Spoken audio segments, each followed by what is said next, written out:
What happens when a humble tenant is pushed too far by a greedy landlord? He doesn't shout. He doesn't fight. He just waits and strikes when it hurts the most. My name's Alex, and for 2 years, I lived in a small rental house owned by a man named Mr. Carter, a greedy, arrogant landlord who thought he was a king. At first, everything was fine. The rent was fair, the house was decent, and I kept to myself. But 6 months in, things changed. Suddenly, rent went up by 25%. I asked why. He shrugged and said, "Inflation, buddy." Then the heater broke. I reported it 3 times. He never fixed it. I had to survive an entire winter in freezing temperatures. When I finally threatened to call city inspectors, he laughed and said, "Good luck proving anything." That was the moment I decided I'd get my revenge, but not with yelling, not with violence. I wanted to hurt him where it counted: his wallet, reputation, and pride. I started documenting everything, every leak, every crack, every broken fixture. I recorded calls, took photos with timestamps.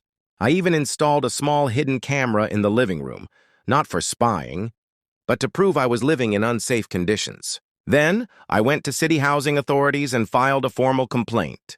I sent them everything: pictures, videos, call logs, even screenshots of text messages where he said, "I'm not wasting money on that dump." They launched an investigation. Meanwhile, I played it cool, paid rent on time, smiled when I saw him, acted like nothing was wrong.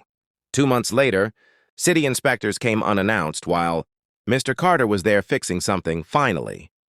They walked through the house, found over a dozen violations, and fined him $15,000 on the spot. But it didn't stop there. They told him the property was not legally livable until major repairs were done, which meant he had to evict all his tenants, including me. But here's the best part. Right before I left, I met with the other tenants, 3 families living in the building. Next door, also owned by him. I showed them everything. I helped them file their own complaints. Within weeks, Carter was drowning in legal trouble. Then came the final blow. A local news channel picked up the story. Slumlord of the suburbs, they called him. His face, his name, his properties, all over the news. Tenants left in droves. His reputation? Destroyed. I moved to a better place. Warm, clean, safe.